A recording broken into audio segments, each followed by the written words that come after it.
So it's finally time to say goodbye to the iPhone that I've loved most over recent years. The iPhone 13 mini, with the launch of the iPhone 15, is finally getting discontinued. So that means you can't go to the Apple website and actually buy one. So if you've been looking for an iPhone 13 mini, then your best bet is to hunt it down as soon as possible from whoever has stock available, because pretty soon you're only going to be able to buy these used. I've absolutely loved this device, and even though I'll be getting the iPhone 15s to review for myself, I'm still going to be using the iPhone 13 mini as my daily driver, and here's why. Now, first and foremost, let's start with battery life, because with compact phones, that is one of the first things people tend to be concerned about. Now, my battery health is at 93%. It's been 2 years, and I really think that that is not bad whatsoever.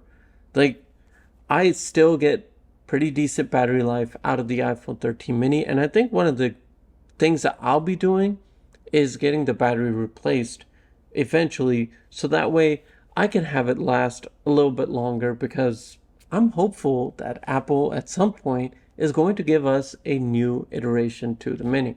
Now, the battery life on the 13 mini is nothing to write home about. This is a battery that for some might be able to make it through the day, and for others you might be charging it 3 times a day. It just all kind of depends on your personal usage. For me personally, there are days where I can make it.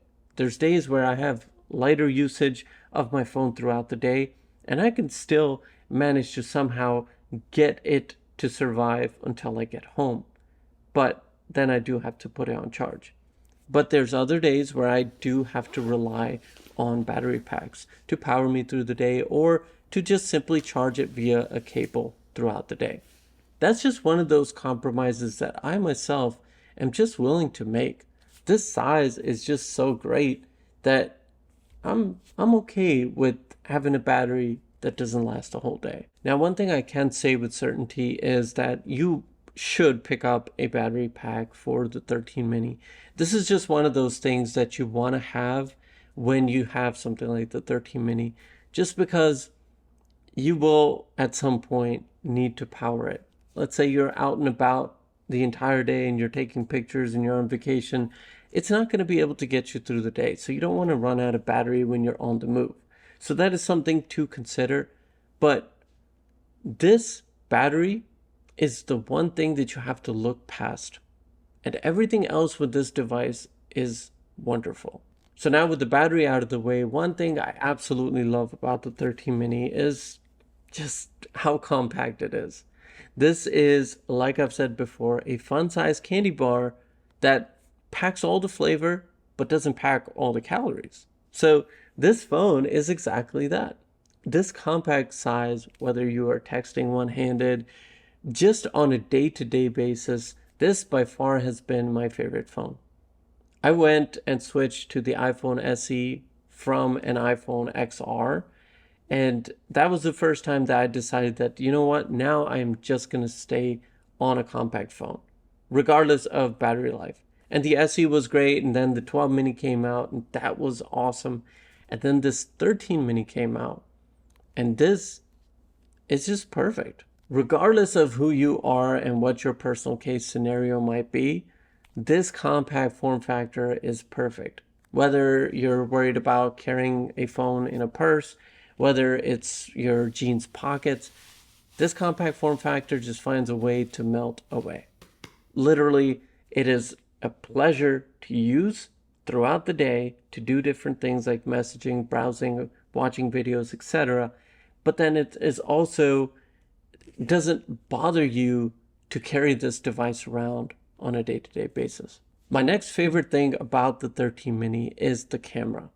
Now, see, when this came out and you look at it in the whole lineup next to the 13 and the Pros, it's easy to write this off and be like, you know what, this one is probably not the right one, because of its size and because of the camera. You can automatically look at the size and you think that, okay, this one is not going to be able to compete with the big boys.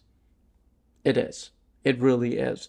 But you have to realize that even though this is not labeled as a Pro phone, this carried over the 12 Pro Max's camera. So it has a Pro Max camera minus the third telephoto camera. And then it also had sensor shift stabilization, which really upped the game in terms of the camera, especially for me, because I could tell the difference between the regular 12 mini and this one. The sensor shift stabilization alone is something that is worth it, totally worth it, because when you make videos with this and you're out and about, sensor shift stabilization really helps add a lot of stabilization, and you can't even tell that it's a 13 mini recording the video. Now, the other thing to consider in terms of camera is that if you really look at how we use our phones, right? We take selfies, photos of our pets, photos of our children, parents, family, friends, when we're out and about. That's what we do on a day-to-day basis. And so for your day-to-day tasks, this camera is more than good. You're out and about at lunch and you want to take a picture and put it on Instagram of your food, this can do that, and it can do it really well. And I just don't think that a lot of people pay attention to that just because of its size.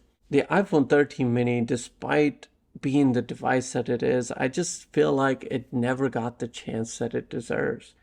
This phone gets destroyed by being placed next to all the other phones in the lineup. And you have to remember that all the iPhones are priced and given features that are structured in a way to get you to buy the Pro one, right? Because you're looking at 13 mini, $100 more. You get the bigger screen of the 13 and a bunch of more features, and then you can go $100 more and get the Pro. You see where this is going? It's designed in a way for you to buy the Pro iPhones. I think what really would have helped the 13 mini survive would have been a standalone release. One of those mid-cycle refreshes, like when Apple changes the color and introduces a new color of the Pro and standard models, and all of a sudden all the iPhones get attention once again because of a color. If they did this standalone and they priced it, it wouldn't have been destroyed as it has been. So I'm sad to see this go, but I'll continue to love and appreciate this device, well, until Apple gives us a new iteration. I think one little battery change in here and I'll be good to go once again. The 13 mini is definitely a phone that you should take a look at. I have long-term reviews that I'll link down below for you. Check them out because this one is truly special. Thank you for your time. Take care, and I will see you in the next video.